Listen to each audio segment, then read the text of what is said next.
सम्पूर्ण साथीहरुमा नमस्कार। लोकसेवा चौतारी युट्युब च्यानलमा यहाँहरुलाई स्वागत छ। आज पनि साथीहरुलाई लोकसेवा तयारी गर्दा आवश्यक पर्ने सामग्रीहरु यहाँहरुमाझ प्रस्तुत गर्ने सिलसिलामा आज अघिल्लो भिडियोमा छुटेका आर्थिक विकासका पक्षहरु मध्येबाट पर्यटन क्षेत्रको विषयमा 15औं आर्थिक योजनाले प्रस्तुत गरेका अर्थात् पहिचान गरेका समस्या, चुनौती, अवसर र उद्देश्य तथा रणनीतिको बारेमा विस्तृत व्याख्या सहित यो भिडियो बनाएका छौं। हाम्रो यो भिडियो बनाउनुको उद्देश्य विशुद्ध रूपमा लोकसेवा तयारी गर्ने साथीहरुलाई सहयोग पुर्याउनु हो। कहिलेकाहीँ प्रश्न उठ्न सक्छ, यी विषयहरु त किताबमा नै पाइन्छन्, भिडियोको के अर्थ? यसको उत्तर हुन सक्छ, कतिपय विषयहरु पढेर भन्दा सुनेर छिटो सम्झन र बुझ्न सकिन्छ। यही उद्देश्यको पेरिफेरीमा रहेर हामीले भिडियो बनाउँदै छौं। यदि तपाईहरुले यस्तै भिडियोहरु अझै चाहनुहुन्छ भने हाम्रो च्यानललाई लाइक, सब्स्क्राइब र शेयर गर्न नभुल्नुहोला। लागौं आजको विषयवस्तुतर्फ। 15औं आर्थिक योजनामा पर्यटनको विषयमा सुरुमा पृष्ठभूमिको बारेमा यहाँ लेखेको छ। पृष्ठभूमिमा पर्यटन क्षेत्र नेपालको अर्थतन्त्रको विकासका लागि उच्च सम्भावना बोकेको क्षेत्रको रूपमा सरकारले पहिचान गरेको छ। कस्तो क्षेत्र? उच्च सम्भावना बोकेको क्षेत्र। है, यसमा चाहिँ सरकारले के भनेको छ? तुलनात्मक लाभ छ भनेर भनेको छ। तुलनात्मक लाभ के कारणले छ? नेपालको अद्वितीय प्राकृतिक एवं सांस्कृतिक सम्पदा र विविधताको कारण। है, हामीसँग प्राकृतिक सम्पदा पनि छन्, सांस्कृतिक सम्पदा पनि छन् र ती सम्पदाहरू विविधता छन्। एउटै प्रकृतिका हैन, फरक फरक प्रकृतिका छन्। यस कारणले पनि हामी पर्यटन क्षेत्रमा तुलनात्मक लाभको स्थितिमा छौं। खास गरी के छन् त त्यस्ता सांस्कृतिक सम्पदा, पर्यटकीय सम्पदाहरू के हुन् त भन्दाखेरि हिमाली प्राकृतिक सुन्दरता हो, 8000 भन्दा अग्ला हिमालहरू लगायतका धेरै हिमालहरू हाम्रो चाहिँ हिमाली प्रदेशमा रहेका छन्।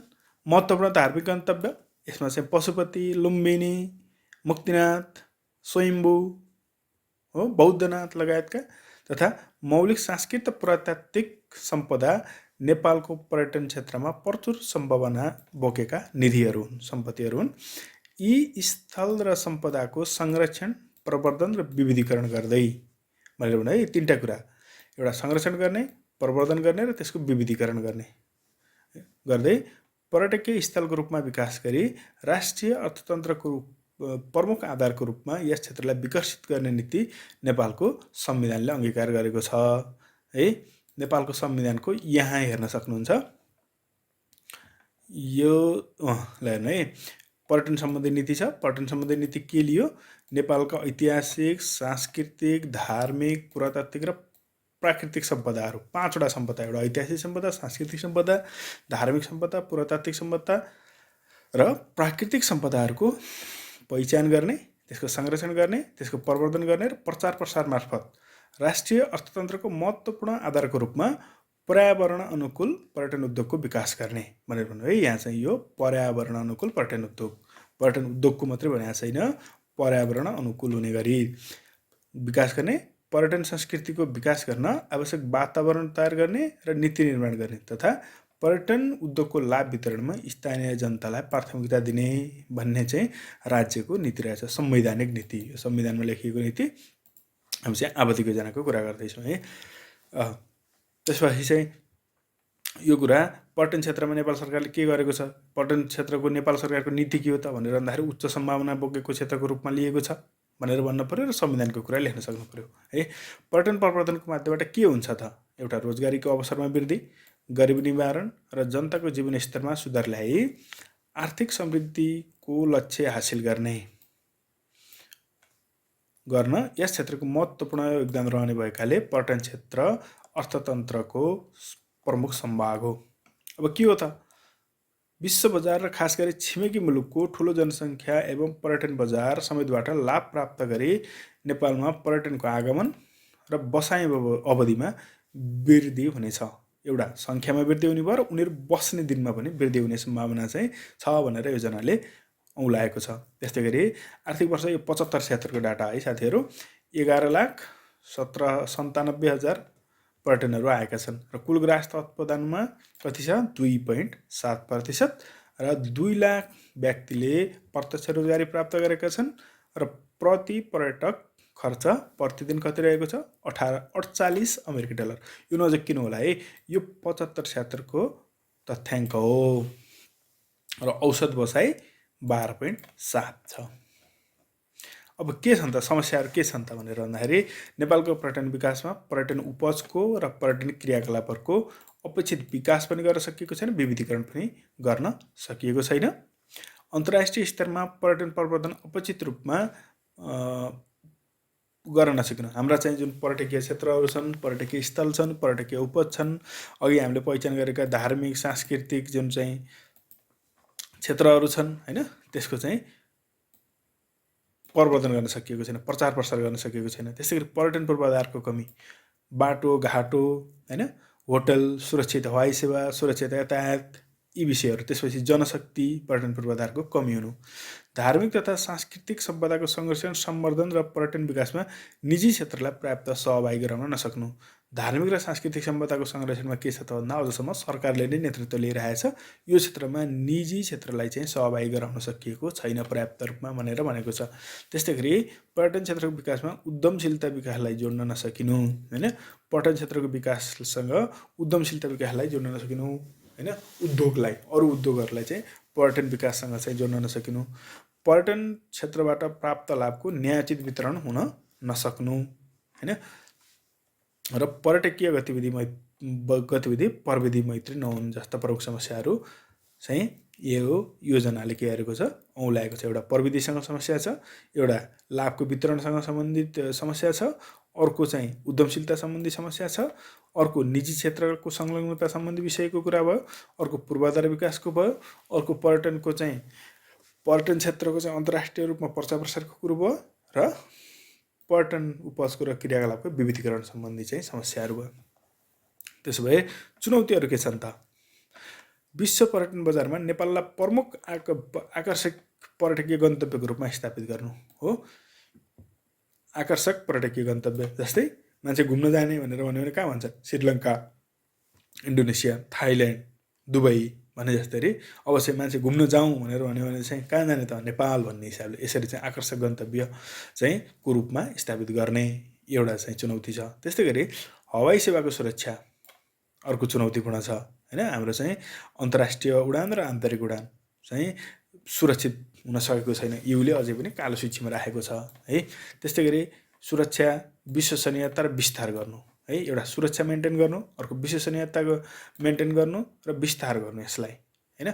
फरक फरक मुलुकहरूमा धेरै देशहरूमा चाहिँ के गर्नु, हवाई चाहिँ के भन्छ द्विपक्षीय हवाई सम्झौता गर्ने, यो पनि चुनौती छ। त्यस्तै गरी पर्यटकीय सेवा सुविधाको गुणस्तर वृद्धि गर्नु, पर्यटकीय सेवा सुविधा भनेको होटल, मोटल हैन, त्यसपछि ट्रेकिङ रुटहरू, त्यसपछि त्यहाँ दिने चाहिँ हस्पिटालिटीका कुराहरू, ती विषयहरूको गुणस्तर वृद्धि गर्नु र नयाँ गन्तव्य स्थलको पहिचान गर्नु हैन। अझसम्म हाम्रो पुरानै छ, जस्तै ट्रेकिङ जाने भने एबिसी रोड, एबिसी रुट हैन, कहाँ जाने मुस्ताङ जाने हैन। जस्तै अब अहिले बिस्तारै रारा चाहिँ नयाँ पर्यटकीय गन्तव्यको रूपमा चाहिँ पहिचान भएको छ हैन। सरकारले चाहिँ विभिन्न जिल्लाहरूमा पर्यटकीय के रहेको छ स्थलहरूको पहिचान गरेको छ, त्यसको विविधीकरण गर्ने हैन। पर्यटकीय पूर्वाधार विकासमा निजी क्षेत्रको लगानी आकर्षित गर्न चुनौती छ। अहिले समस्यामा के भनेको थियो? निजी क्षेत्रको लगानीलाई अथवा निजी क्षेत्रलाई पर्याप्त सहभागी गराउन सकिएन भनेर भनेको थियो भने चुनौती के हो त? त्यही निजी क्षेत्रलाई चाहिँ लगानी आकर्षित गर्नु, निजी क्षेत्रको लगानी आकर्षित गर्नु अर्को चुनौती हो। त्यस्तै गरी पर्यटन उद्योग र पर्यटन अर्थतन्त्रको रूपमा नेपाललाई विकास गर्ने सोच तयार पार्नु र यस क्षेत्रमा आवश्यक दक्ष जनशक्ति पर्याप्तता कायम राख्नु पनि अर्को के छ चुनौती छ हैन। पर्यटन उद्योग र पर्यटन अर्थतन्त्रको रूपमा नेपाललाई विकास गर्ने सोच, जस्तै तपाईको मालदिभ्स हैन, इन्डोनेसिया, थाइल्यान्ड त्यसपछि चाहिँ दुबई लगायतका यी देशहरूमा गर्ने त्यहाँको चाहिँ के हो त भन्दाखेरि त्यहाँको चाहिँ मेन अर्थतन्त्र टुरिज्म हो नेपाल पनि त्यस्तै नै विकास गर्ने भन्ने हिसाबको त्यसको लागि के चाहिन्छ त जनशक्ति चाहिन्छ त्यो जनशक्ति विकास गर्ने अर्को चुनौती छ त्यस्तै गरी यस क्षेत्रमा जलवायु परिवर्तनजन्य जोखिमबाट पर्ने असर कम गर्नु चुनौतीको रूपमा रहेको छ जस्तै हामीसँग मेन चाहिँ गन्तव्य स्थलको रूपमा अथवा पर्यटकीय गन्तव्यको रूपमा उत्तरी अथवा चाहिँ हिमाली प्रदेशमा रहेका हिमालहरू छन् र जलवायु परिवर्तनका असरले ती हिमालबाट हिउँ पग्लिँदै गयो भने भोलि ती गन्तव्यको रूपमा नरहन सक्छन् त्यसैले त्यो विषयप्रति ती जोखिमहरूबाट चाहिँ आउने असरलाई कम गर्नु पनि चुनौतीको रूपमा रहेको छ यसै गरी अर्को के छ हाम्रो पर्यटकले गर्ने खर्च र बसाइ अवधि एकदम न्यून छ हैन त्यो चाहिँ के गर्नुपर्ने छ वृद्धि गर्नु छ त्यो चाहिँ के छ चुनौतीपूर्ण छ हैन त्यसको लागि के गर्ने भने पर्यटन उपजको विविधीकरण गर्ने प्याकेजिङ गर्ने हैन गुणस्तरीय पर्यटन आगमन गर्नु भन्ने खोजेको हाम्रोमा थोरै खर्च गर्ने के थोरै खर्च गर्ने थोरै बस्ने हैन त्यो टुरिज्महरू त्यस्ता टुरिस्टहरू आउने गर्छन् हाम्रोमा धेरै खर्च गरौँ धेरै बसौँ त्यसलाई चाहिँ हामी के भन्छौँ क्वालिटी टुरिज्म हैन पर्यटन सेवालाई छरितो पर्यटक मैत्री सुरक्षित र विश्वासिलो बनाउनु के भने पर्यटकभित्र नेपालमा आइसकेपछि म सुरक्षित छु भन्ने कुरामा के हुनु पर्यो विश्वास हुनु पर्यो हाम्रो व्यवहारहरू हैन हामीले गर्ने व्यवहारहरू उनीहरू मैत्री हुनु पर्यो पर्यटक मैत्री हुनु पर्यो त्यस्तै गरी आधुनिक प्रविधि र उपकरणको प्रयोग गरी पर्यटन उपकको चित्ताकर्षक र मनोरञ्जनात्मक बनाए पर्यटकलाई व्यस्त बनाउनु पनि यस क्षेत्रका चुनौती हुन् भन्यो पर्यटन उपजहरूलाई चित्ताकर्षक मनले चाहिँ के गर्ने आकर्षक हुने त्यहाँ रमाइरहन चाहिँ मन पराउने भन्न खोजेको है अब त्यसको अवसर के छ त हैन सङ्घीय संरचना रूप 3 तहका सरकारबाट पर्यटन क्षेत्रमा उत्साहजनक काम गर्ने वातावरण तयार भएको छ यो चाहिँ हरेक क्षेत्रको सम्भावना हैन अब पहिला एउटा सरकार मात्रै थियो भने पर्यटन क्षेत्रमा काम गर्ने अब कतिवटा सरकार छन् 3 तहका सरकार छन् यो 3 तहका सरकारबाट चाहिँ पर्यटन क्षेत्रमा काम गर्ने चाहिँ वातावरण तयार भएको छ हो त्यस्तै गरी हाम्रो चाहिँ भूकम्पबाट सांस्कृतिक सम्पदाहरू क्षति भएका थिए ती सांस्कृतिक सम्पदाको पुनर्निर्माणले गति लिएको छ अब आगामी सम्भावनाहरू है र नयाँ पर्यटकीय गन्तव्यको विकास हुँदै जानु र अन्तर्राष्ट्रिय विमानस्थल लगायत पर्यटन पूर्वाधारको निर्माणले गति लिनु हैन द्रुत विकास भइरहेको छिमेकी राष्ट्रहरूको नेपालसँगको सन्निकटता हुनु है त्यसै गरी प्राकृतिक सुन्दरता आनन्द शान्ति आवास सौम्यता आध्यात्मिकता प्राचीन ज्ञान दर्शनको उद्गम स्थल जैविक विविधता विशिष्ट प्राकृतिक पर्यटकीय गन्तव्य र उपजका कारण पर्यटन केन्द्र बन्न सक्ने प्रबल सम्भावना समृद्धिको एउटा प्रमुख सम्भागको रूपमा पर्यटन क्षेत्र स्थापित हुन सक्ने अवसर रहेको छ अब यो पनि नेपालमा पर्यटन क्षेत्रको सम्भावना के छ भने यी विषयहरू पनि लेख्नु पर्यो र त्यस्तै गरी हामीसँग भएका प्राकृतिक स्रोतहरू हैन ऐतिहासिक स्रोतहरू अथवा चाहिँ प्राकृतिक सम्पदा ऐतिहासिक सम्पदा पुरातात्विक सम्पदा सांस्कृतिक सम्पदा धार्मिक सम्पदाहरू के छन् त्यस्तै गरी हाम्रो चाहिँ वातावरणको कुरा जलवायुको कुरा ती विषयहरू पनि लेख्नुपर्ने हुन्छ है अब त्यसो भएदेखि पर्यटन क्षेत्रको विकासको लागि के छ त पर्यटन क्षेत्रको चाहिँ आवधिक योजनामा कस्तो सोच राखेको छ नेपाललाई एक अगाडि नै भनिसक्यो आकर्षक सुरक्षित र मनोरम गन्तव्य पर्यटकीय गन्तव्यको रूपमा विकास गर्ने विश्व पर्यटन बजारमा नेपाललाई अग्रणी स्थानमा स्थापित गर्ने विश्व पर्यटन बजारमा नेपाललाई अगाडि चाहिँ ल्याउने त्यस्तै गरी उद्देश्यहरू नेपाललाई सुरक्षित गुणस्तरीय र पर्यटन मैत्री बनाई आकर्षक पर्यटन केन्द्रको रूपमा विकास गर्नु जस्तै अहिले हामीले के भनेका थियौँ सुरक्षित बनाउने चुनौतीपूर्ण छ गुणस्तरीय पर्यटक आकर्षण गर्न चुनौतीपूर्ण छ र पर्यटन मैत्री हाम्रा व्यवहारहरूलाई पर्यटन मैत्री बनाउने चाहिँ चुनौतीपूर्ण रहेको छ भन्ने हिसाबलाई हामी चुनौतीको रूपमा चाहिँ पहिचान गरेका थियौँ र तिनै चुनौतीका रूपमा पहिचान गरेका विषयहरूलाई यहाँ चाहिँ उद्देश्यको रूपमा के गरेको छ उल्लेख गरेको छ त्यस्तै गरी हामीले अगाडि चाहिँ समस्यामा त्यसपछि चाहिँ चुनौतीमा के चाहिँ पहिचान गरेका थियौँ भने हामीले चाहिँ गन्तव्य स्थलमा पर्यटन उपजमा चाहिँ के भएको छैन विविधीकरण छैन भनेर भनेका थियौँ भनिसकेपछि उद्देश्य के रह्यो त अब त्यो चाहिँ समस्या अथवा चुनौतीलाई पार गर्न त्यो समस्यालाई समाधान गर्नको लागि के लियो गन्तव्य स्थल र उपजमा विविधीकरण गरी पर्यटन क्षेत्रको अर्थतन्त्रमा योगदान अभिवृद्धि गर्नु अहिले जम्मा 2.57% रहेको चाहिँ जुन योगदान छ त्यसलाई वृद्धि गर्ने हैन र पर्यटकीय क्षेत्रबाट प्राप्त लाभलाई सामुदायिक रूपले जनस्तरसम्म पुर्याउनु भन्यो अगाडि चाहिँ के भनेको थियो समस्यामा के अरे लाभलाई चाहिँ जनतासम्म पुर्याउन नसकिनु अथवा लाभलाई जनतासम्म पुर्याउनको लागि चुनौतीपूर्ण रहेको छ भनेर भनेको थियो। त्यस्तै गरी संविधानले के भन्यो भन्दाखेरि पर्यटन उद्योगको लाभ वितरणमा स्थानीय जनतालाई प्राथमिकता दिने भनेर संविधानले यो नीति मार्गदर्शन गर्यो कि गरेन? यो संविधानले गरेको मार्गदर्शनलाई आवधिक योजनाले उद्देश्यको रूपमा के गर्यो? अंगीकार गर्यो। त्यसो भने रणनीति के छ त पर्यटन क्षेत्रमा हैन? अब छिमेकी मुलुक र प्रमुख पर्यटक बजारमा नेपाली पर्यटनको व्यापक प्रचार प्रसार र प्रवर्धन गर्ने। अहिले के भनेको थियो समस्यामा प्रचार प्रसार र प्रचार प्रसार र प्रवर्धन हुन सकेको छैन भनेर समस्यामा उले ल हेर्नुस् त अन्तर्राष्ट्रिय स्तरमा पर्यटन प्रवर्धन अपेक्षित रूपमा गर्न नसकिनु भनेको अन्तर्राष्ट्रिय स्तरमा चाहिँ पर्यटनको व्यापार गर्न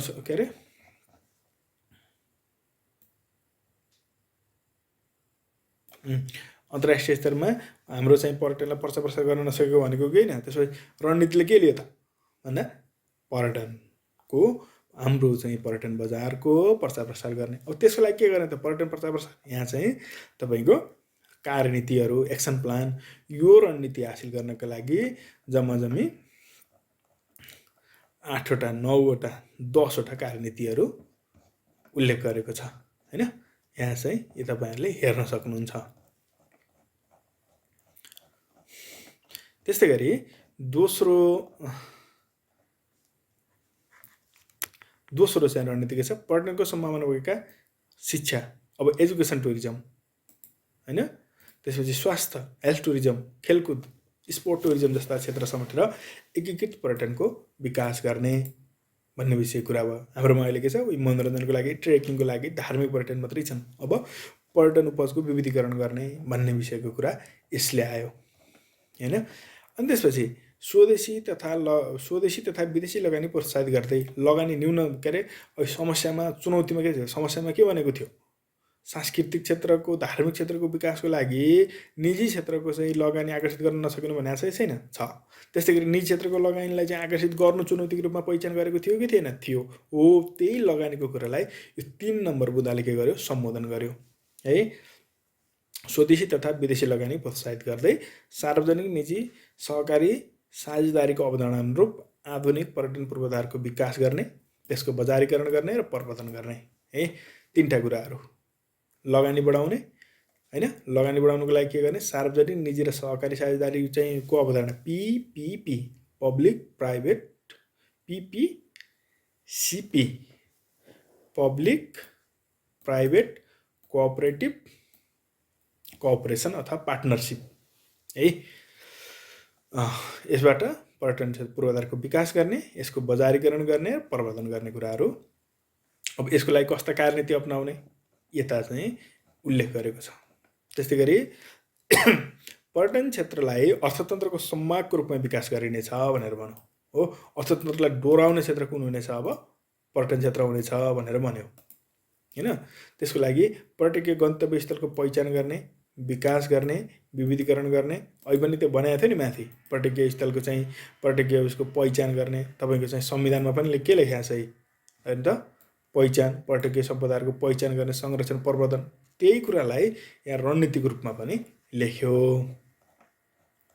है। त्यस्तै गरी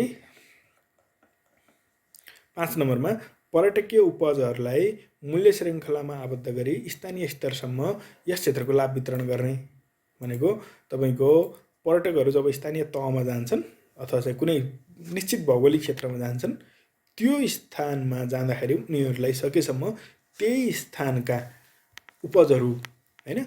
खाद्यान्न, वासस्थान, एउटा हरेक हिसाबहरू त्यहीँको चाहिँ स्रोत साधनबाट बनेका विषयहरू, बनेका चिजबिजहरू उपयोग गर्ने वातावरण सिर्जना गर्न सकियो भने उनीहरूले गर्ने खर्च त्यहाँको जनताले प्रत्यक्ष रूपमा पाउन सक्छन्। एउटा अर्को कुरा चाहिँ राज्यले चाहिँ उठाउने जुन कर छ हैन? रोयल्टीहरू छन्, ती विषयहरू चाहिँ त्यो सम्बन्धित क्षेत्रको जनताको लागि चाहिँ वितरण गर्ने है। अब यसको लागि यहाँ के गर्ने त? पर्यटन उपजको विकासमा स्थानीय स्रोत साधनको उत्पादनलाई प्रोत्साहित गरिने देखुन्ट लिएर जस्तै होमस्टेको कुरा भयो हैन? अब होमस्टे सञ्चालन गर्छौँ भने त के हुन्छ? त्यहीँको जनताले सञ्चालन गर्ने हो, उनीहरूलाई नै चाहिँ प्रत्यक्ष प्राप्त हुन्छ है। अब त्यसो भएदेखि अर्को चाहिँ डाटामा के छ? योजनाको अन्तिम वर्षमा हैन 80-81 मा पर्यटकको आगमन कति हुनेछ 35 लाख पुगेको हुनेछ हैन विदेशी पर्यटकको सरदर बसाइ कति हुनेछ 15 दिन हुनेछ हैन त्यसपछि दैनिक खर्च $100 हुनेछ हैन कति रोजगार सिर्जना हुनेछ 3,82,000 कुल ग्राहक उत्पादनमा 10%। अब यसलाई यो अपेक्षित उपलब्धिलाई तपाईलाई म इन्फोग्राफिकबाट देखाउँछु है। यो इन्फोग्राफिकमा चाहिँ तपाईलाई राम्रोसँग दिएको छ। जस्तै ल हेर्नु यहाँ कुल ग्राहक उत्पादनमा पर्यटन क्षेत्रको योगदान 2.7 छ। यसलाई 10 पुर्याउने। विदेशी पर्यटक आगमन संख्या हजारमा कति यति छ 1197,000 बाट यसलाई 35,000 हैन यो चाहिँ 35 लाख पुर्याउने भनेको है। त्यस्तै गरी पर्यटन क्षेत्रमा थप प्रत्यक्ष रोजगारी सृजना 200,000 2 लाखबाट चाहिँ 91,000 यो चाहिँ के भन्यो थप प्रत्यक्ष रोजगारी सिर्जना थप प्रत्यक्ष रोजगारी सिर्जना कति 91,000 है। थप यो अहिले 200 छ यसमा थप चाहिँ कति 91 भन्न खोजेको है। यसमा चाहिँ थप भएपछि 291 पुग्ने भयो। त्यसपछि विदेशी पर्यटकको औसत बसाइसराई 12.7 बाट 15 पुर्याउने 12.7 बाट 15 पुर्याउने हैन। त्यस्तै गरी प्रतिदिन पर्यटक खर्च अहिले $48 खर्च गर्छन् यसलाई कति पुर्याउने 100 पुर्याउने हो। ठीक छ हस् त साथीहरु आजको यो भिडियो यति नै। यदि हाम्रो यो भिडियो मन पर्यो र तपाईहरु यस्तै किसिमका भिडियोहरु आउन् भन्ने अपेक्षा गर्नुहुन्छ र हामीले यस्ता भिडियो बनाएर तपाईको पढाइमा यी भिडियोहरुले सहयोग गरेका छन् भने अवश्य पनि हाम्रो च्यानललाई सब्स्क्राइब गर्नुहोला, लाइक गर्नुहोला, कमेन्ट गर्नुहोला र शेयर पनि गर्न नभुल्नुहोला र आफ्नो पढाइलाई निरन्तर अगाडि बढाउनुहोला। हवस् त धन्यवाद नमस्कार।